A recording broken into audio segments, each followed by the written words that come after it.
Hi, I'm Dan. Technically, I am the Housing and Special Projects Manager for Los Alamos County. Also co-interim Community Development Director and Planning Manager. So I'm kind of filling a number of different roles right now. So if I am not getting good total recall on all things housing right now, it's because I got a lot on my plate. But it's really nice to be here. I appreciate you all inviting me. And what I'm hoping to do is just have some sort of basic kind of overview on, talk about housing, some of the stuff that I've been working recently with council on, and then perhaps have more of just a conversation. It's lunch, let's keep this relaxed, and I'd be happy to talk to you about housing or just any of the other things that you might have an interest in that I can be helpful on. But to start, so a little bit of background about me. I have been working in and around community development since 1997. I started out as a planning intern for the city of Westminster, which is a suburb of kind of North Denver, unincorporated Adams County. Went to Metropolitan. Oh, you know the area. Fantastic.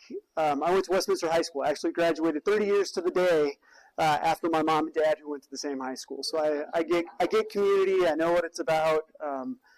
Unfortunately, I decided to get off the Front Range because it was growing so crazy and fast.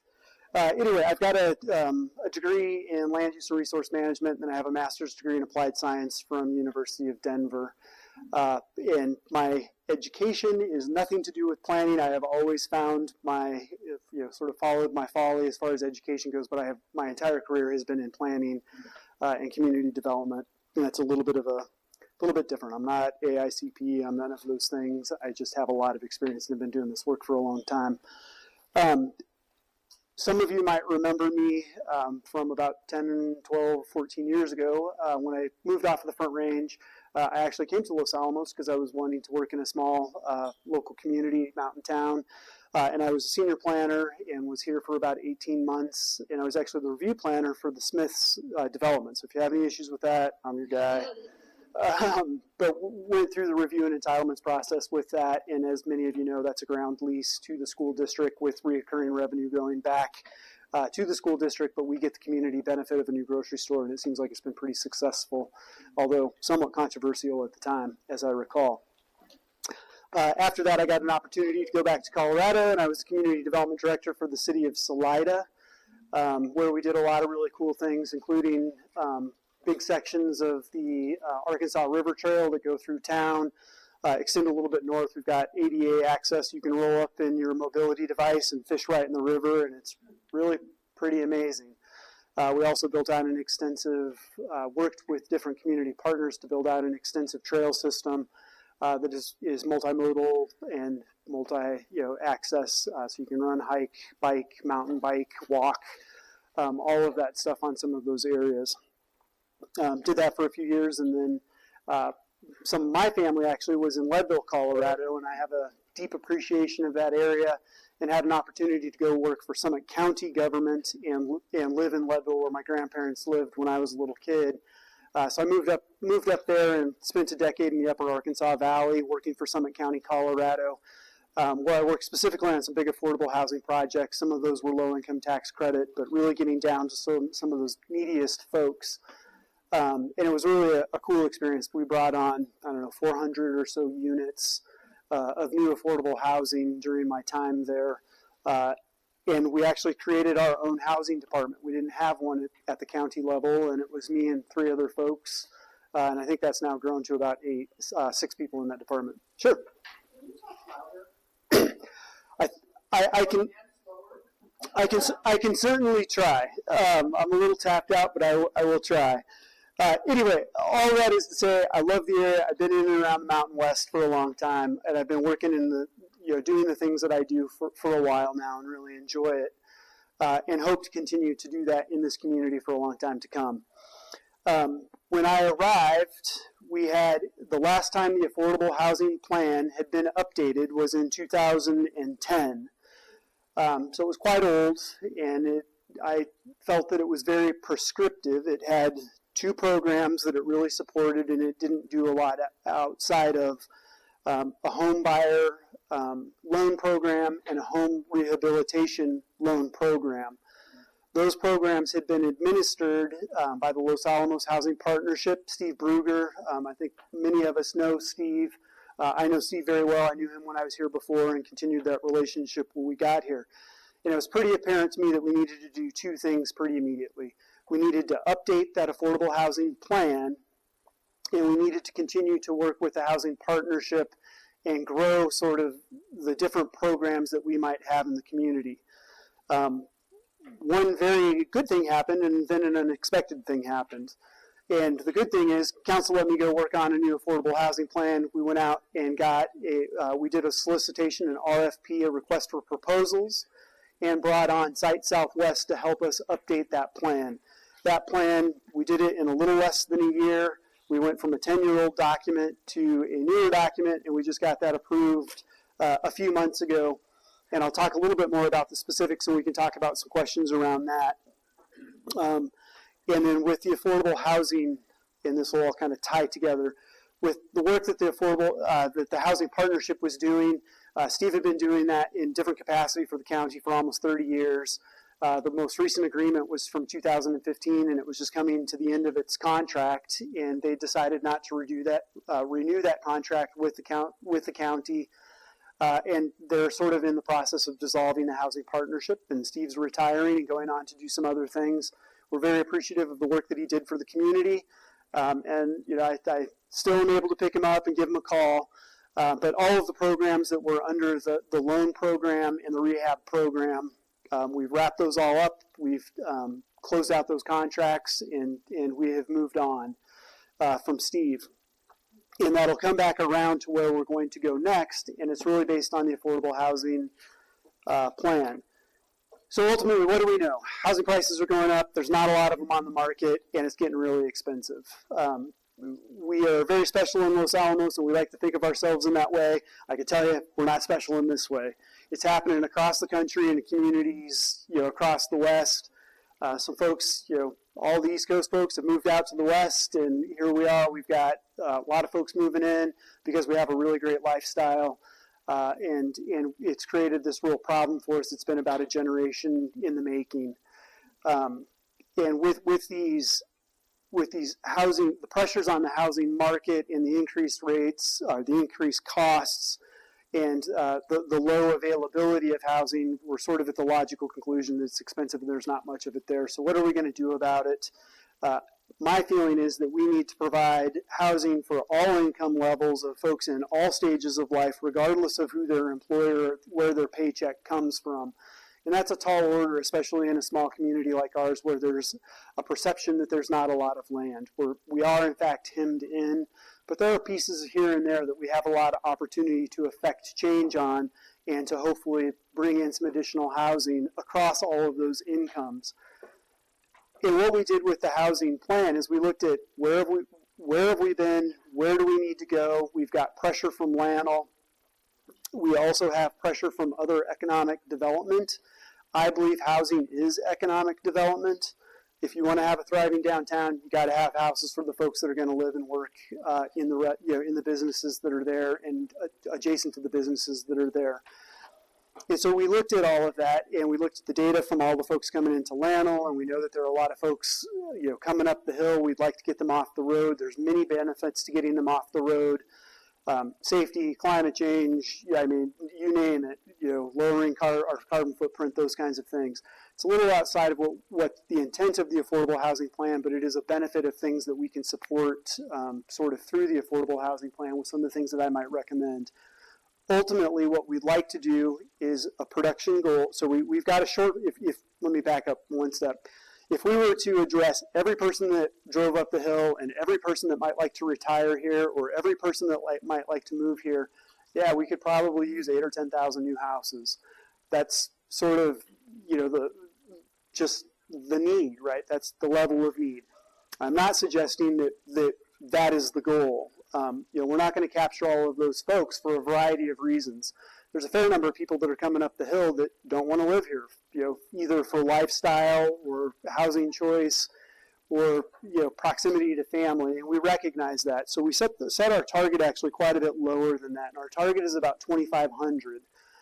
that's the number of units that I think that we should start looking at to try to chip away at and to try to address. And I think that's kind of our more realistic demand as the need. And those are kind of two different things, right? And to accomplish that, what I'd like to do is start to try to address that is that we start targeting about 150 to 250 new units a year. And that sounds like a lot of houses, and frankly it is. And we have, with the limited resources and the limited land that we have, that's the number that we need to get to if we want to see prices in the community start to stabilize and to be able to fill the number of units so we can have workers in our businesses, that we can have families that are able to get a toehold in the community so they can get in here, get that first house, that first apartment, that first townhouse, that first single-family house, and then be able to move up. And I see some head nods, and I appreciate that, and I know that it's not for everybody.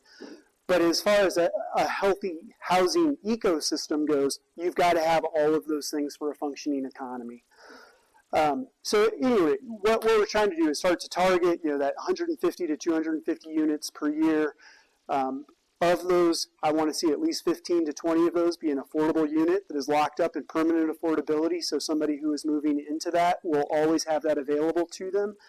We can talk a little bit more about what that means. Everybody wants that magic of the market to work from. You buy the house, you sell it, and you make $1 million on it.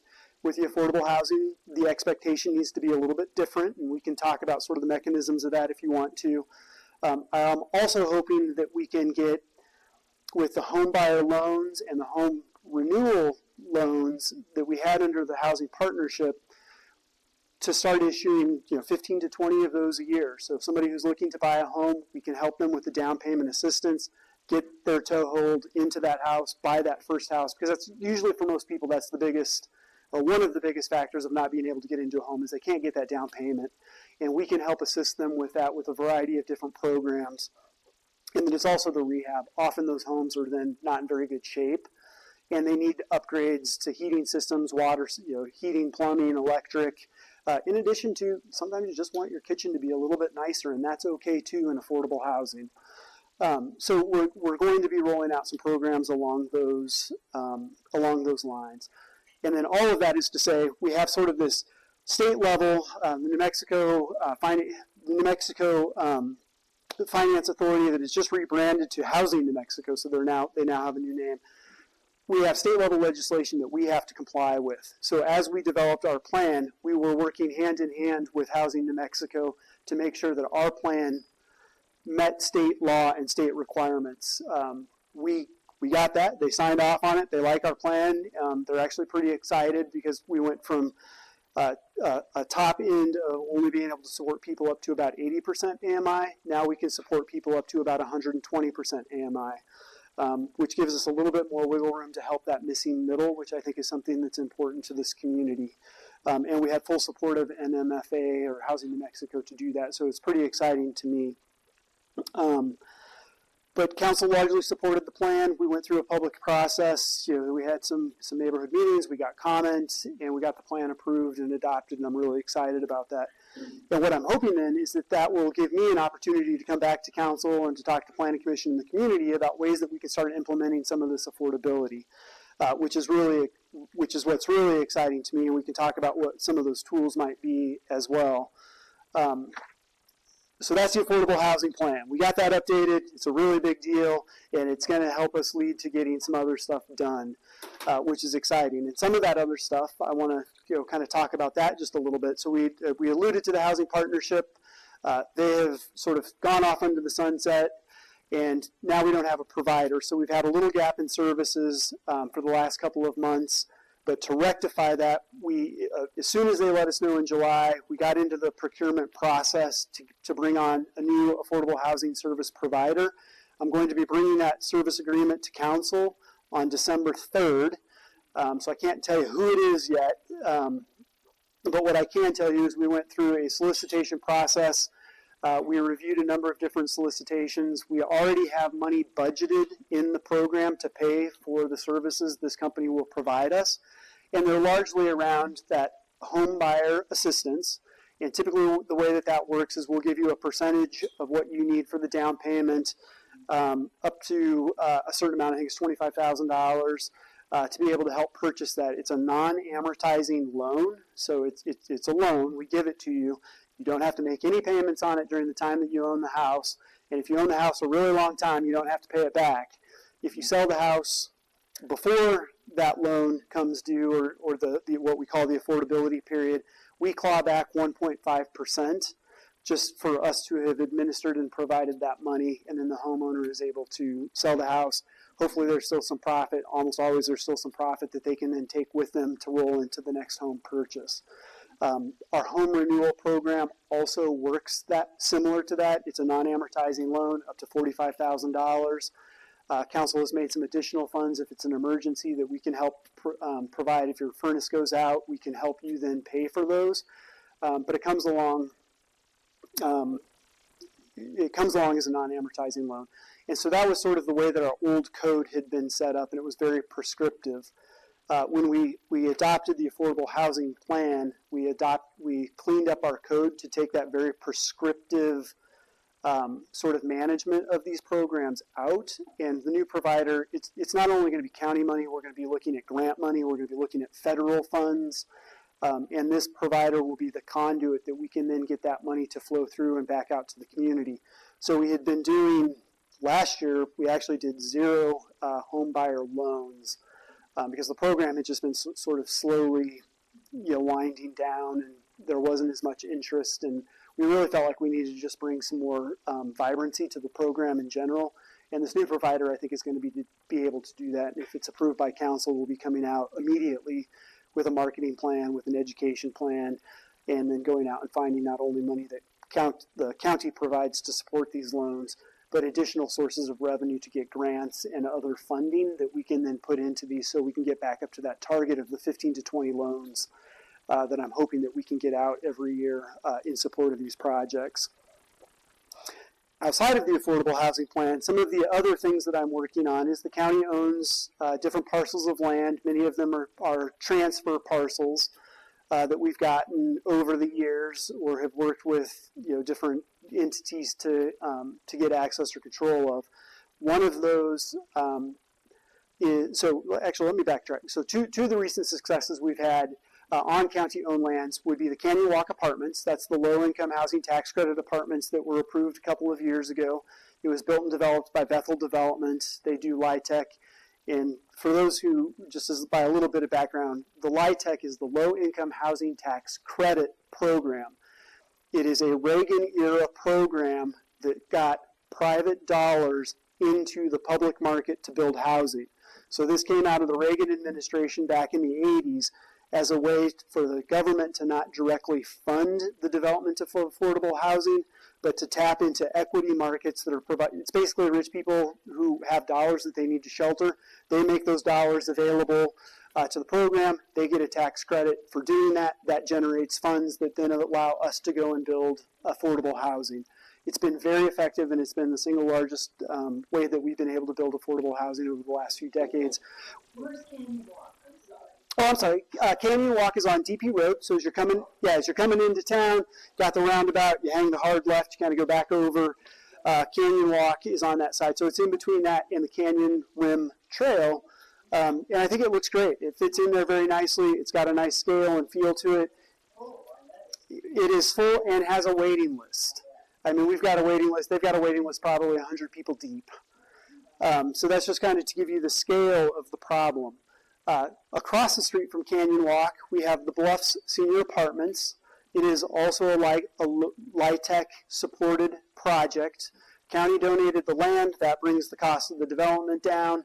They go get tax credits to fund the project, and then they're able to make those available to seniors, in this case seniors, or across the street to homes making between 30 and 60% AMI. Those programs are not administered by the county. We don't own those projects. We did provide the land, because when you take the land cost out of a development deal, it brings down what the overall cost of the project is, that then translates into lowering the rents. And all the utilities, right? Yeah, we also, I think, I wasn't part of that deal, but typically the county also provides the utilities in support of those. That's actually a nice segue to the 20th Street property, which is over where the Smart House is. It's a little less than 2 acres, and there's 3 properties that kind of an L shape around that cul-de-sac down there. Smart House was really cool. It was here. They opened it when I was here before. It was a test bed for all the technology that's now in your house. So the mini splits and the Alexa and all of that stuff was kind of shown off back then as the cutting edge technology, and now we kind of have it. I just put in mini splits in my house. So that technology transfer has happened, and its life has gone, and we actually have firemen in there right now because we don't have anywhere to put them during fire academy. That said, that's a great example of where the county has done a lot of work in the background to get those properties development ready. We right-sized the electric, the water, the sewer, the gas, the electric, all of those things. We cleaned up the street. We got the road in there. We cleaned up the title. We got the liens cleared, all of those things to make it available for the private sector to come in and develop. And that's a big success. So that was one of the other things that I've been working on in the background. We created a solicitation for that project. We put it out to the private market to say, hey, the county would like to see some housing or some retail or something cool and innovative that lines up with our downtown master plan and our comprehensive land use plan. And we put it out to the private market for them to come sort of tell us what they think they can do. We got 3 proposals back, and we took that then to council in closed session to say, does this feel, because it's a land negotiation, there will potentially be money that changes hand here and say they're offering full price for the property. Is this something you'd like us to pursue? They say yes. We start working with the developer, and that's where I'm at right now, is working on a development contract with the developer. I can say that it meets the intent of the downtown master plan. We're looking at a couple of 100 units there and some new retail. And it would line, and some of the beauty of it is it will then also continue and connect another piece of our Canyon Rim Trail on the Canyon Rim edge that then ties into our urban park trail system that we've been working at. You've seen, in fact, it's just kind of right back over here. You've seen that. Hey, James, kind of coming in high and tight, man, looking good. Tying into the urban park and some of the other stuff that we're already working on. So as these projects come in, we're also trying to use them as catalysts to continue to amenitize the community in the way that we already have in some of our other master plans, bike trail plan, pedestrian plan, transportation plan, those kinds of things. So there's lots of little pieces of these projects, and we're trying to accomplish all of those as we continue to build. I am hoping to have a development agreement that will then come to county council and public session to have a larger conversation around our participation and what the ultimate development would be, and I hope to do that sometime in the first quarter of the coming year. So January or February is what we're shooting for. That's the 20th Street, yeah. In this case, so couple of things. There's a couple of layers in that question. The sales, purchase, and development agreement does not need to go to Planning and Zoning Commission. As far as the other part of that, the property is actually already zoned in an appropriate zone district for what the proposal in the solicitation is.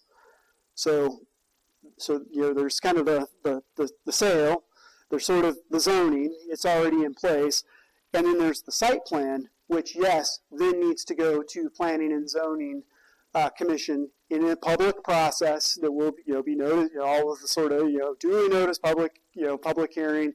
That we would then be able to go and garner public comment on, and where staff is going to say, meets the density, check, meets the setbacks, check, meets the comp plans, check, and then we would make a recommendation to the Planning and Zoning Board, and they would have ultimate discretion to make that decision. So there's still a lot of steps, and there's still going to be a lot of opportunities for additional public comment. From my standpoint, I am on the front end of implementing those those overall visions.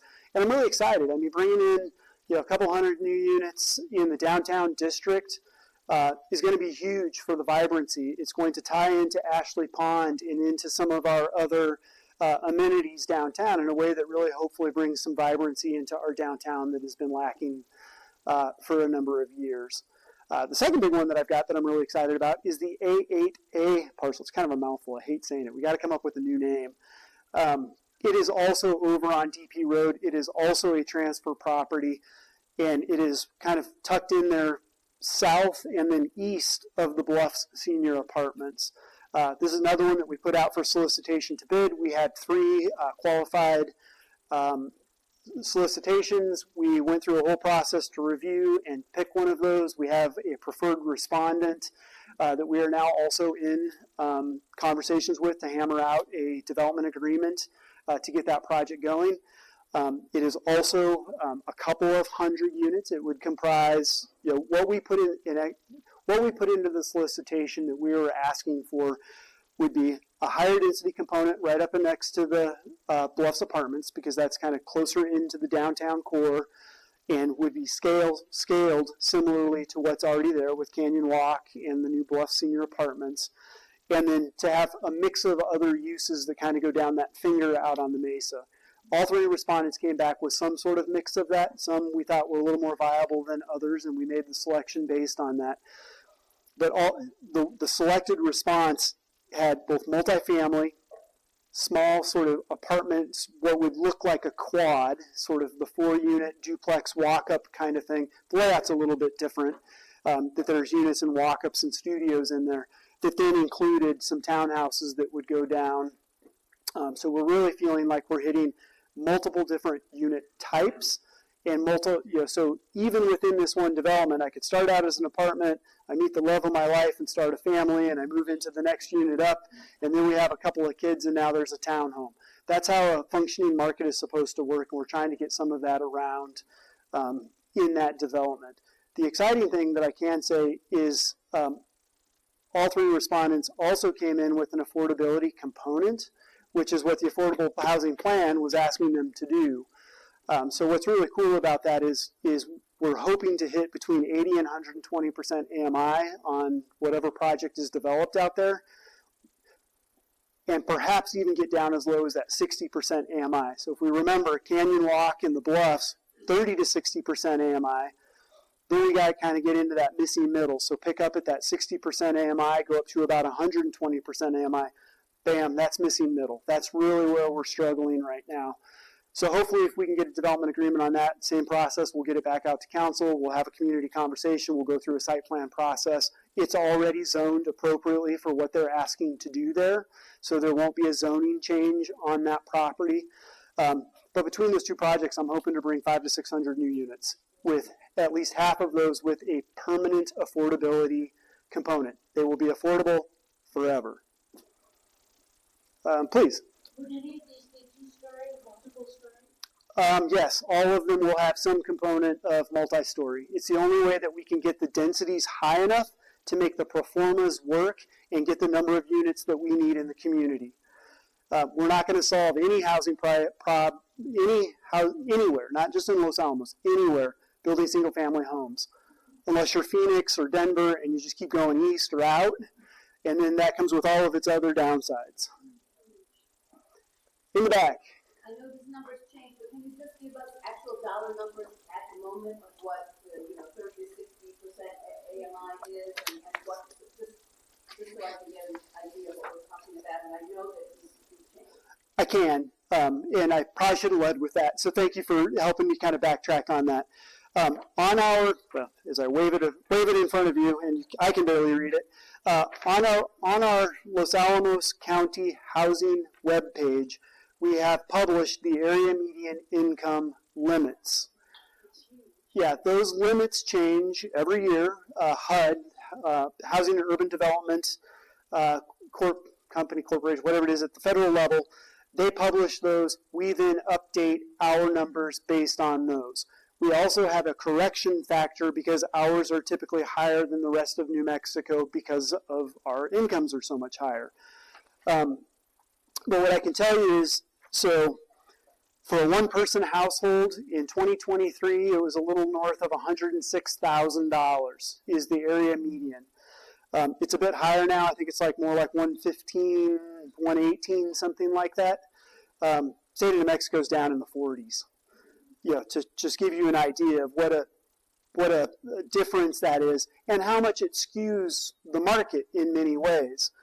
I think I just saw that it was up to $168,000 for a family of 2 was 100% AMI. So for 30,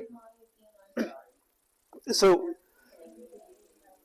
I'm sorry, area median income. Yep.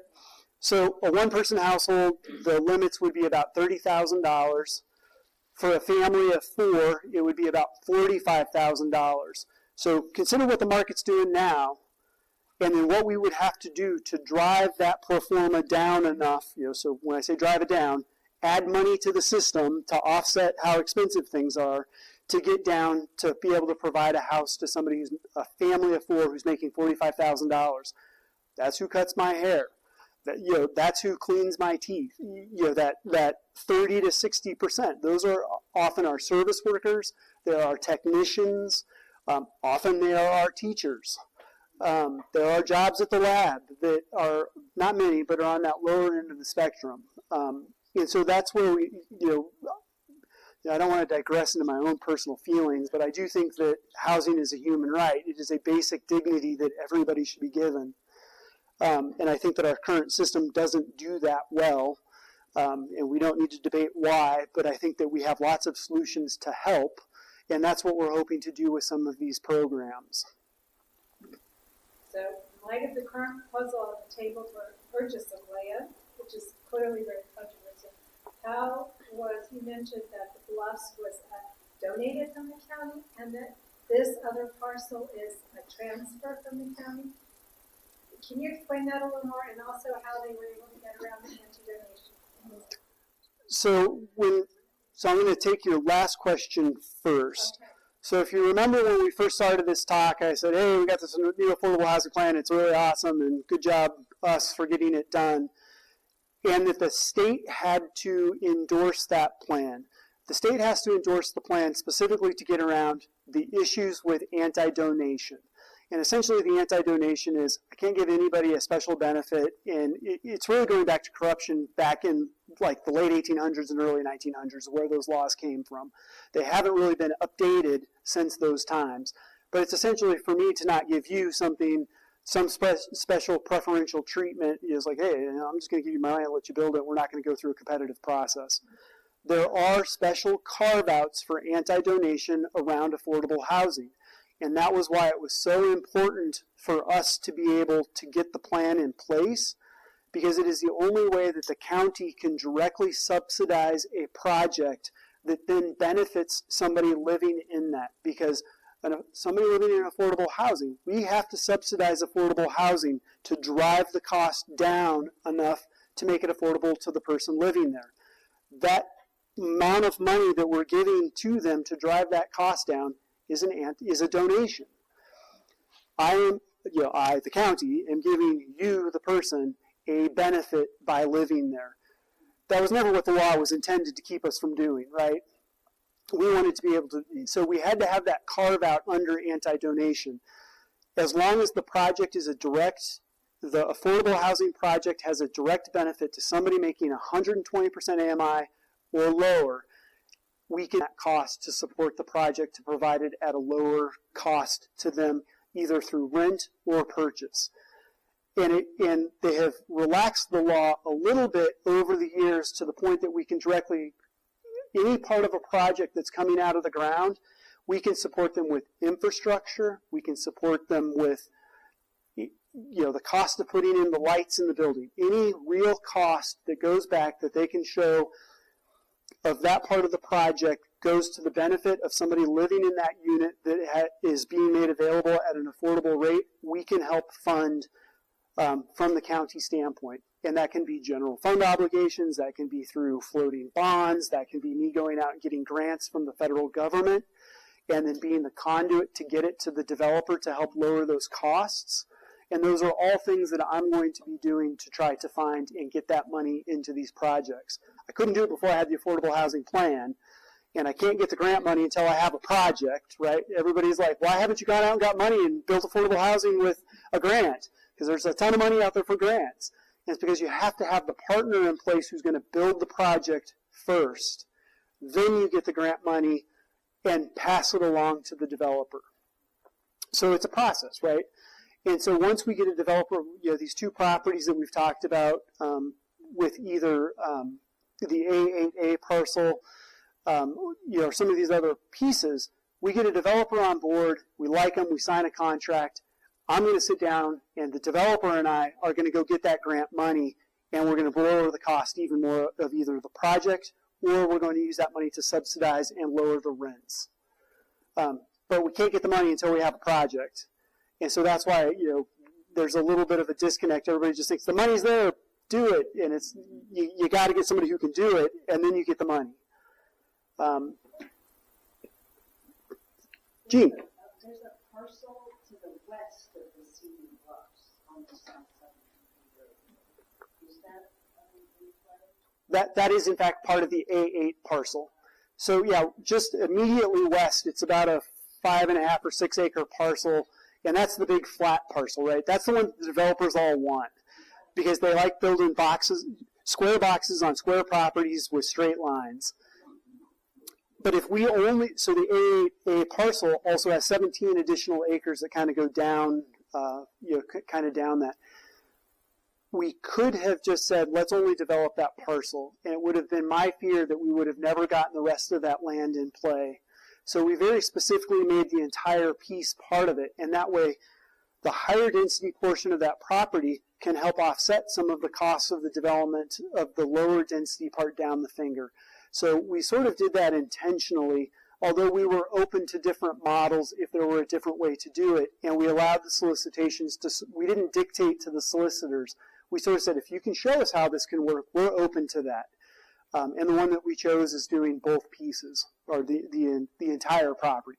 and all of it is rentals, In this case, all of it will be rentals, including the townhomes? including the townhomes. That said, the model, I don't want to get too far into the weeds on the model, but the model with the folks that we're working with could potentially also be for sale at some point. And that's a really good point, something just kind of a piece of clarification. In the industry, you have this kind of law that sits out there called construction defects. Because everybody's like, why don't we build more townhomes? Or why don't we build more condos so people can buy a thing? And often it has to do with the construction defects. If I go out and build 100 units and I sell them off to you all, I, as the developer, on the hook for any defects in that for 10 years. I'm not going to touch that, right? As a developer, I'm not going to stay on the hook that long to do that. And so many of the developers don't want to build condos because of some of these legal implications that it can have through time. It set Colorado back for decades. They kind of unwound it. We're in the process of trying to unwind it in New Mexico. So many of these some of these projects that I'm talking about, even though they'll be rental right now, it also behooves the developer to be able to have some wiggle room that down the road they might be interested in selling those, but they typically don't do that for a certain period of time because it affects their financing and it affects their personal and corporate liability. And that's why we don't see more of that. I have two questions that have to do with private property. In the plan, you talk about, and I don't know how you call it, the additional units built by the homeowner on the large properties that we have here. And there was some sort of subsidy for those to make them affordable that I read in the plan but didn't understand. The second question about private property is about what do we do about all this private property that's pretty much slummy. Everybody always asks about Safeway and what they're going to do with the Merrimack, things like that. How can the county encourage a better development than land storage? I'm going to defer to the council in the room. I know it's private property. Yeah. That was the question. Yeah, there's a lot wrapped up in there. Let me start with the ADU question. So the little, the casitas or the mother-in-law apartment or, those kinds of things. We have been working on this for a really long time in Los Alamos. And our comprehensive land use plan, that's sort of the umbrella plan that sort of rules all land use decisions in Los Alamos. And then we have the future land use map, which is contained in that. And that's sort of our wish list. Where do we want to go with the uses in town? So on the FLUM, the future land use map, we put on different designations and maybe what the property is zoned. And that's the hopefulness, right? We'd like to see it become that thing. That's our roadmap. And then we have to align our zoning to make sure that our zoning aligns with our future land use map. Sometimes they just are automatic, they're already aligned. Other times, we have to go through processes to rezone those properties to where they align, and we're getting what we want in our big umbrella document. And then that's sort of where, so how that relates to the ADUs, we sort of allowed ADUs into our comp plan. We came back into our code and then said, hey, our comp plan says we really want to start getting some ADUs into our community as a way to address affordable housing. Great plan, love it. Our zoning code then, we updated our zoning code to allow ADUs into our zoning code. You know where ADUs are allowed? Our highest density neighborhoods. What does that mean when you have a high density neighborhood? Your lot's probably pretty small. So it's really hard to get some of those ADUs into our smaller neighborhoods. Not saying we can't, but it is a barrier to entry to get some of those done. Our bigger neighborhoods with the larger lots, we don't allow ADUs on those. Why? Probably because homeowners who have big lots don't want lots of neighbors. Yeah, that's me saying it on the fly, right? I didn't say that, but you're catching my drift. So I think there's still some right sizing that we need to do in our land use code if we in fact want to get to allow ADUs. There are some places that do it. We've had some successes since 2016. So you used to have to go through, I think it was a conditional use permit, go to planning and zoning to get an ADU on your property. We got rid of that. We had a handful of them. Now it's a use by right, but you've got to have a property that it'll fit on in a zone that allows it to be able to do it. And I'm not sure that we have quite the right alignment on that piece yet. I'm sort of also projecting what I'm going to come talk to Susie about at some point in the spring about right-sizing some of these things, and if these are in fact our goals, here are the steps that we need to take to get there. If we have a zoning code that allows them and you have a property that wants to do it, I can design you a program that will hopefully subsidize or incentivize you to want to do that. But there's going to be a trade, right? I'm not just going to give it to you and you get to go make it an Airbnb and rake in all this cash and buy an island in the Bahamas, right? From my standpoint, if you want to build that, I might be able to provide you some grant funding to help you build that. But in exchange, I'm going to ask you for perpetual, that's the word I was trying to get to, perpetual affordability. And what that means is I'm going to say, hey, we as a county had a conversation of what we think it means to provide something affordable to somebody for some period of time. In other communities that I've worked at, we made it as simple as you can rent it to anybody you want for any price you want, but they have to work in the county for 30 hours or more a week. It's the only limitation. I've worked in communities where we said you can only rent it to a local working 30 hours a week and at a price at or below this. That's a community conversation. I'm not making a recommendation on any of this yet. We're going to talk about it, though. But there are mechanisms that we can do that. But if I'm going to help you build it, I want to get something back out of it, right?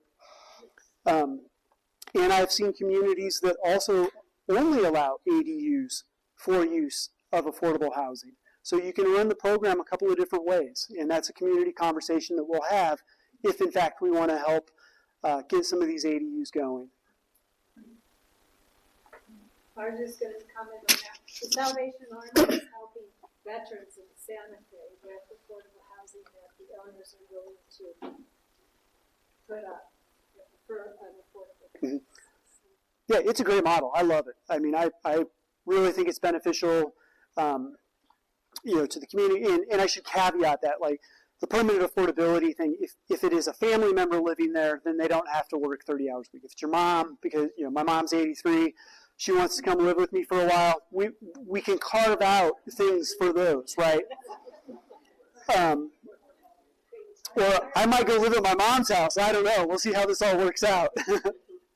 Let me get over to James, and we'll come back to Gene in the back there. So going back to the by right development stuff, is there like clear policy already, like on approved design and things like that? And then two, are you working at all with the school district to do the North Mesa development? So in that same thing? Yep, lots in there.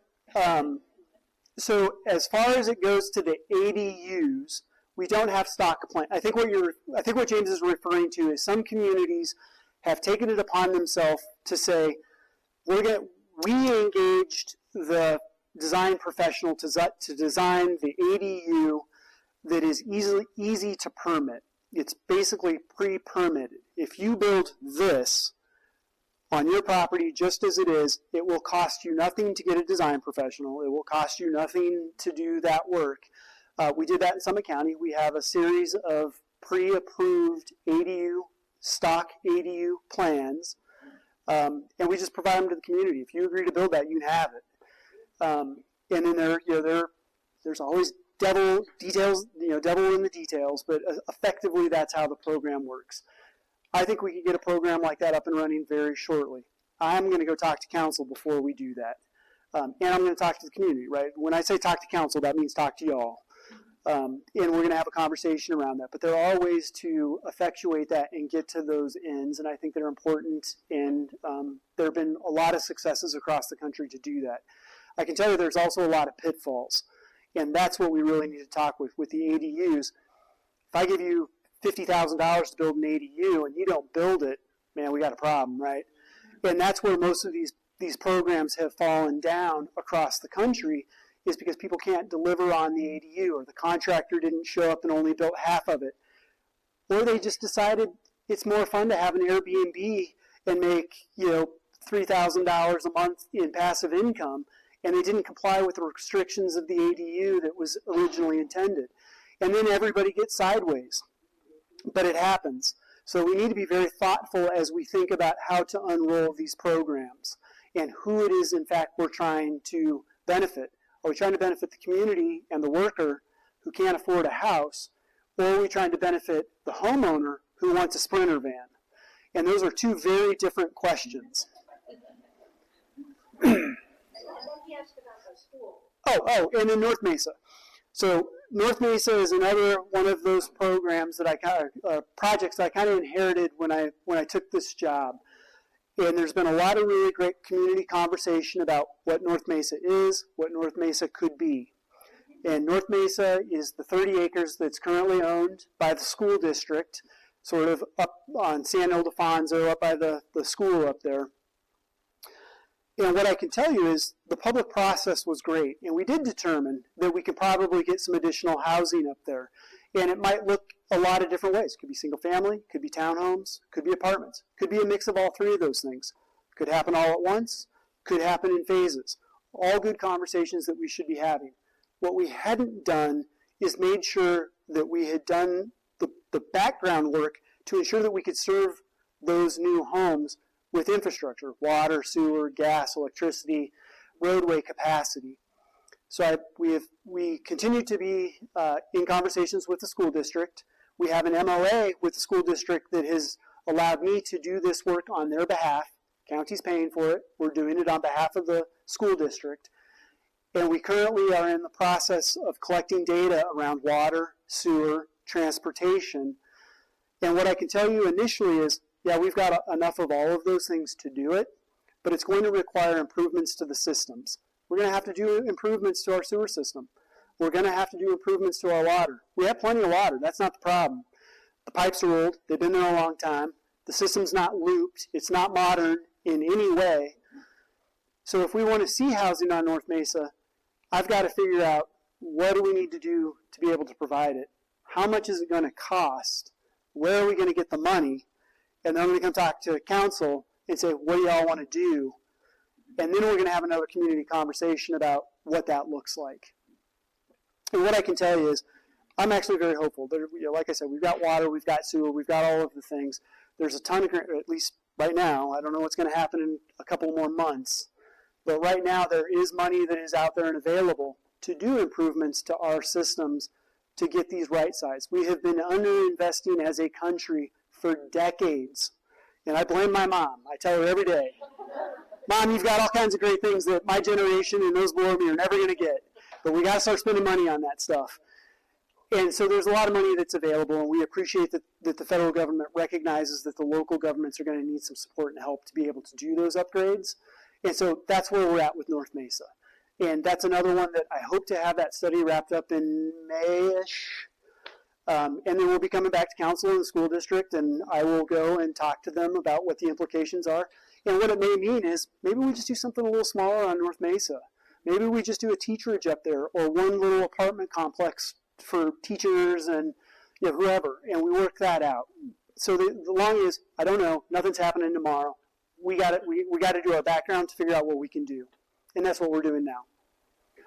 It seems to me that there might benefit to these multi-story buildings, the building units where you don't have to go up and down 3 flights of stairs every day. You can go up to the floor that you live on, and then go into your single level apartment or townhome or condo. Is there, am I not seeing something there? Because I know that as people get older, that thing up there by what we call Conical Hill in this town, has, you got to go up and down all these stairs, just like Beach View and several other places. So I don't really understand why more of that kind of stuff isn't being approved yet.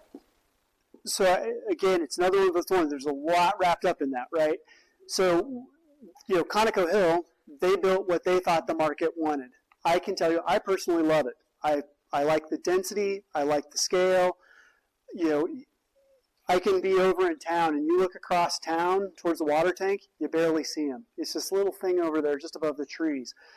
But you're right. It wouldn't be a good place to age in place or for somebody with a mobility issue to live. The Bluff Senior Apartments are laid out more like what you're suggesting. Get on an elevator, you go to your unit, and the unit is on one area. In the A8A proposal, we have both apartments that would be elevator served. Some of those sort of flats that I was talking about have ground floor units. They also have some walk-ups. And in the townhomes, we'll probably have multiple floors. But we also need other products where it's more of a patio home style. Takes much more land to do those kinds of things. But it is something that the affordable housing does address. Anything that I'm participating in, I want to see that it could be, you can age in place there. I'm sorry, I'm just going to interrupt for just a second. So Dan, if you are able to stay longer, that would be great because many of us can.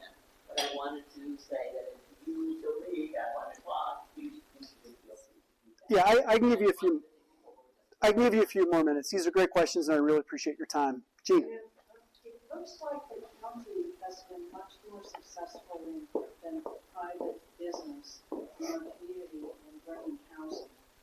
The Arkansas place is a 5th built, Mirador and White Rock is about a 5th built. It looks like you're really moving forward much more successfully, perhaps because of market conditions or interest rates or availability of land. Based on that, would the county consider, I read this in the paper, okay, maybe it's right, maybe it's not, maybe I'm not saying it right. There's the 40 acres out on North Mesa that's next to Broadview, and the agreement for developing that, the paper reported this fall in certain. Would the county consider buying those 40 acres and for housing? You could even rezone it to a higher density than what it is. So I think you're referring perhaps to Ponderosa? No. Oh, Donaldson. Arbolada. Okay, it threw me because I think it's only about 20 acres. And so that threw me off a little bit. I'm like, I might not be thinking of the same thing. That's a matter of opinion. I want to sort of caveat all of it because I don't disagree with you. I actually agree with you emphatically, perhaps. What I would tell you is all of the easy stuff is done. All of the easy stuff was done probably like the late 90s, early 2000s, and it's only been getting harder and harder to develop housing. And part of that is because we had a lot more, and I'm talking more sort of broadly across the country and then a little bit more sort of myopically to Los Alamos. But we had more land, and we were building the same kind of housing product everywhere. Single-family homes that everybody got a white, you got a garage and a 2-car garage and all of that. And developers like easy. They are for-profit developers. when it gets hard in the and then now, so the easy stuff was done, costs go up for the developers, it makes it harder for them to do what they do. And there are a lot of really good developers out there. I don't want to suggest that there are not. Land, labor, and materials are kind of that trinity that have just gotten hammered. You know, we like to blame it on COVID, but I can tell you that it was happening before COVID. It was just an accelerant to the system. And now we've got to be looking at these as, in my opinion, as public-private partnerships. There are some things that government is better at doing. Delivering amenities to the community, we do a pretty good job at that. Delivering your service, your water, your sewer, your gas, we're pretty good at that. Your streets, I came from Leadville, Colorado. We hadn't paved a street in over a decade. And it was okay. And there's a lot of communities like that across the country. But I think, Gene, to answer your question, is we need to be looking at public-private partnerships. We need to be using government as a catalyst, if not necessarily the developer. The projects that I'm talking about that we're doing, the county's not developing these. The county will not own these. But the county is leveraging the private sector to get the work done in a way that we can get a cheaper cost of, we can make the financing work for you because we can help you with the donation of the land. We can get cheaper financing than they can go get. As government, we can go get that financing for probably 4-ish% on long-term debt. A private developer is still facing 6, 7, 8%. Who gets that? You do. The consumer gets. The developer's not going to take the hit on the cost of that. They wouldn't do the project. So they pass that along. And the days of easy money, the super cheap mortgage rates and the low lending costs, it's probably not coming back, at least not for a while, if ever. It was just sort of a strange time that we were able to get down to lending costs that were that low that then created a lot of the housing bubble that we're facing. So it's complicated. All I'm saying is it's complicated. And I think that there is a role for government to help catalyze some of this development because the private sector can't do it alone. And that's where I'm hoping that we can create some partnerships to make that stuff happen and act as a catalyst to do it. So that's kind of probably didn't answer it totally, but it's we're all in this together, and we got to work on it together. Can you tell us what you know about the Merrimack Hilltop House project? So those are two different projects. No. So the Merrimack is kind of the old Smiths, and that is owned by Columbus Capital, which is a private holding company. They buy and hold real estate. They buy it and collect rents. They have I think a 5-year deal with the lab for storage space in there. They have come to the county and gone through an entitlements process. I think it was 322 units and then maybe 5,000 or 6,000 square feet of retail that was approved. It went through the process. It was approved to move forward. That's called its entitlements. They can now go build that thing. But we kind of talked about the challenges, land, labor, financing, all of those things. My understanding is the economics of developing what they proposed don't work for them. It will cost more than they will make or recapture for them to build what they have proposed. Two options there. They get somebody who can partner with them that can help them lower the cost of their capital or otherwise subsidize their property, or they just hold it and collect their sweet, sweet rent. So we're sort of having that negotiation, that conversation with them now. Is there an appropriate role of government to help with that? I don't know if there is at this point. I'm hoping that their lending costs come down enough and that they have other investors who will want to put into that project and build it. Whoever goes in and provides that capital, generally they want their money in like 5 or 10 years, right? But on a project like that, the cost may be so high and the rents that they can get, it might take 20 years to get the money out of it, and the investors aren't interested in that. So there's this kind of always ongoing dynamic on those projects. So that's what I know about Merrimack. It's privately owned, it has an approved process, and if they wanted to start building tomorrow, they could. They have challenges that are probably around labor and materials and financing costs. And they're choosing they have made a market decision not to move forward. Then what does the community have to do? Is there a role of government to assist them to do that? could be off-site improvements, could help them with their water and sewer connections, those kinds of things. If I participate in it from a housing standpoint, I want something out of it. That's permanent affordability of some of those units. I don't have that much that I can offer them to get them to come out of the ground. Aren't they part of the proposed MRA, and when is the MRA report going to come out? They did public input a couple months ago. Yeah, so that's a little bit above my pay grade, but I'll tell you what I can about that. The MRA plan is in a draft form, and staff, it's in my office, but it's not me, continue to work on that. That's really sort of being led, I think, with LACDC or one of those is really the lead organization on that. So we should lean on them to see where they're at with that. But we have a draft. They're reviewing the draft. We've provided comments back to them to roll into that draft, and I'm hoping that we're able to see that back in the public soon.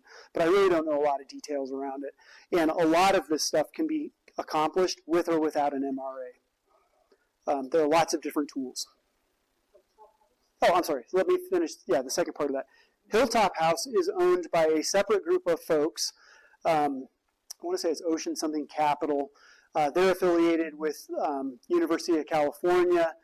They have a proposal. They have been to the county in a pre-app meeting and through IDRC, which is our Interdevelopment Review Committee. So they have full plans back to the county that we have reviewed. They're proposing a number of units on that. I think it's 60 or 70, maybe not quite that many. I think it's between 50 and 60 units on that. And it'll really be more of a hotel extended stay model in support of the lab. And so there is sort of a tie and a crossover there. But it's needed bed space. All of it in my book counts. We need hotel space. We need that extended stay space. It'll help with tourism if our other hotels aren't always booked up with labbies. Hopefully that sort of helps in these other ways. So we're very excited by that. I think that we're going to get them in front of Planning and Zoning Commission in January. So that'll be the first time that we really have it out in the public to see what they're proposing. But it's a nice little development. It'll be extended stay hotel, and it'll be largely in support of the lab and grad students.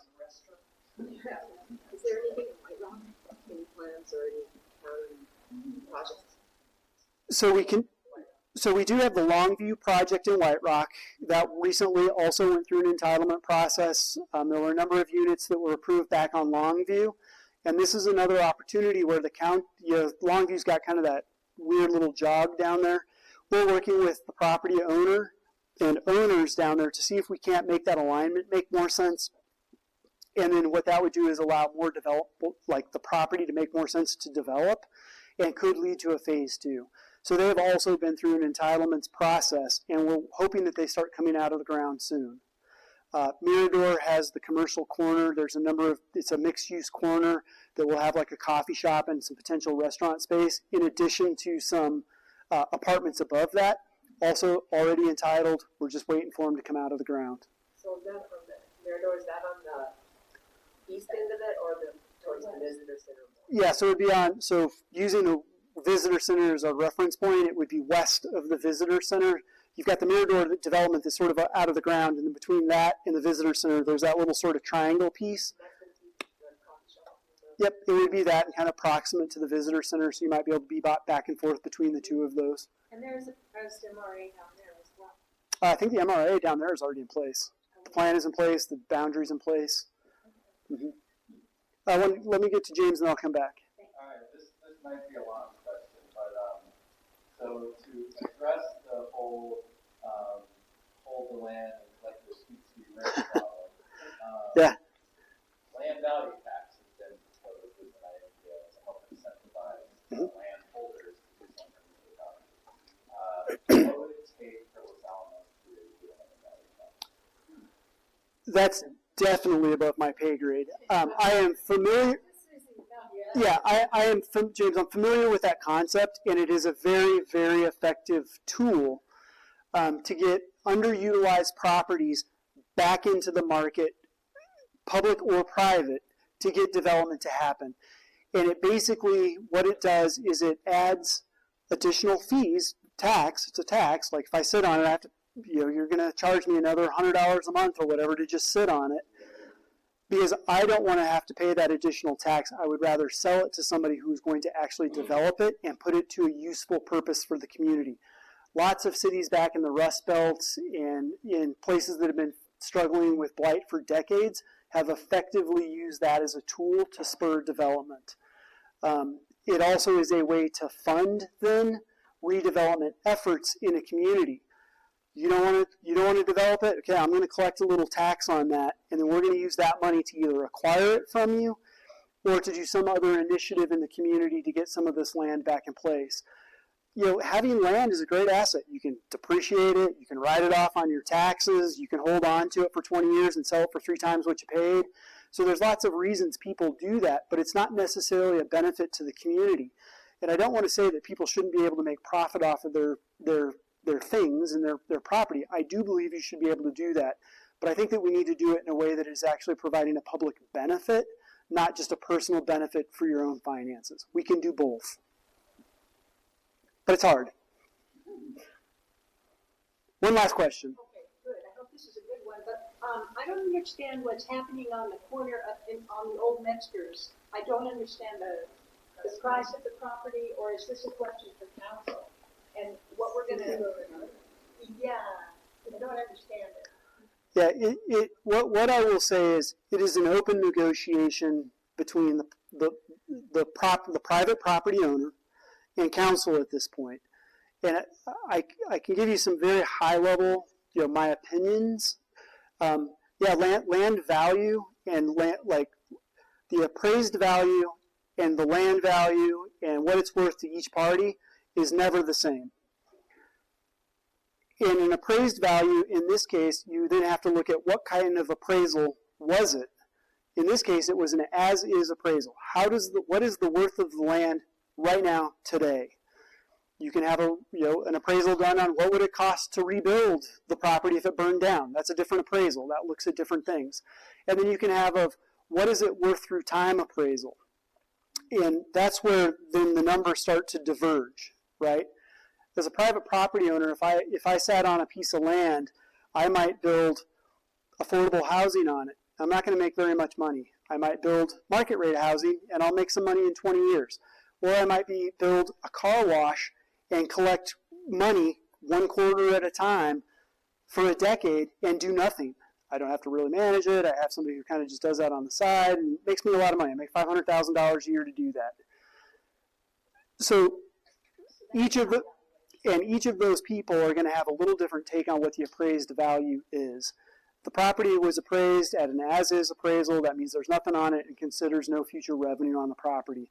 If I owned that property, I would be looking at the value of that very differently because I could do something with it under the existing zoning that might be more beneficial for me if I owned that. Are there infrastructure issues as far as sewage and traffic control and that sort of thing? As far as challenges, I might reframe it just slightly. There are water and sewer that are available to the site that can serve it.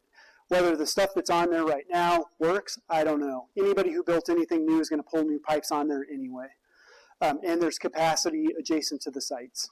So it's kind of a little different answer, but I think it gets us where we want to go. So as far as what is the county or what is the property owner asking for that? It's a value judgment. There is an opportunity cost difference between what the appraisal is and what it is. Right now, it doesn't align. So when we talked about that FLUM map, that future land use map, the future land use map tells us that we should be building mixed use on that property. Mixed use is a higher use than what the property is owned right now, which is general commercial.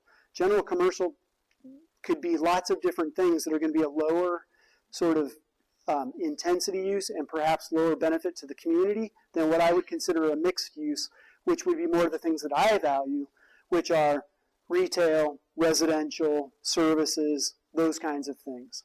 I just heard about this. The county was divided. Why? What's the plan they're saying for it? I don't know that there is a final plan. We know that there are lots of needs in the community that probably differ than what the property owner who owns it now might provide. A property owner is not going to provide a social services hub, for instance. There's no gain for him to do that, right? And so, like right now, you have to look at the zoning. The zoning is general commercial that could let anything in from gas stations to car washes. And I'm not trying to be dramatic. It's a very sort of just above industrial sort of level of land use. It could also be a Chipotle or something like that. Likely not, because of the proximity of the school. You can't have liquor sales, and a Chipotle generally has beer sales, beer and margaritas typically. So a lot of that is getting into sort of speculation as far as what the ultimate plan is. I think ultimately the county has been very open as far as what its needs are generally in the community, and we don't have a lot of land, and that's a very centrally located parcel. So you're paying for the opportunity. You might be paying a little extra because there's an opportunity cost there, and there's also a scarcity cost there for that kind of property right in the core of town, sort of where we already have other services and needs. And one of those needs is that the high school kids might need a place to eat, like Morning Glory was. I mean, they would just go across the street instead of driving all over town and getting in trouble. Yeah, perhaps. Perhaps. Like those of us who live around there. But I think one of the most important things to keep in mind is if it remains in private hands, he has a property that's zoned general commercial, and he has rights. And those rights extend to, you go to the land use table, and it says you can build these things with only, with a minor site plan or a site plan approval. And if you check all the boxes, we get no say. And that's appropriate. Like that, you want to know that I have some assurances that what I own, I can do with. That is also built into the cost of what it might cost somebody else who wants to do something else with it in the price. And I think that might be why we're seeing a little bit of a difference between what the appraisal is and what the purchase price is there's an opportunity of what we can do with it. And that's the difference in the community conversation that needs to happen. But the conversation is kind of confusing because you're next to county resources if you were to create a social services hub with private industry, and then you in LA, there's been a proposal to have housing for faculty and or students or so that you're involved in the state. So it's pretty confusing, I think. What the proposal is really. Yeah, I think that's part of the community conversation. And I don't want to dismiss that it can be a little bit confusing. I don't want to dismiss that at all. But the bigger point to me is we don't get to have any of that conversation if the property owner doesn't agree with us, and he's probably going to do something else because it's going to be easier and there's not much benefit to do what we as a community might like. But at least if the county had that piece in hand, they would be able to drive the conversation of what might go there. And it could be any of those things that you just mentioned. I don't know. That's council's to decide. And then if they would tell me, and I'll try to make that happen. Yeah. Yeah, I do need to bounce.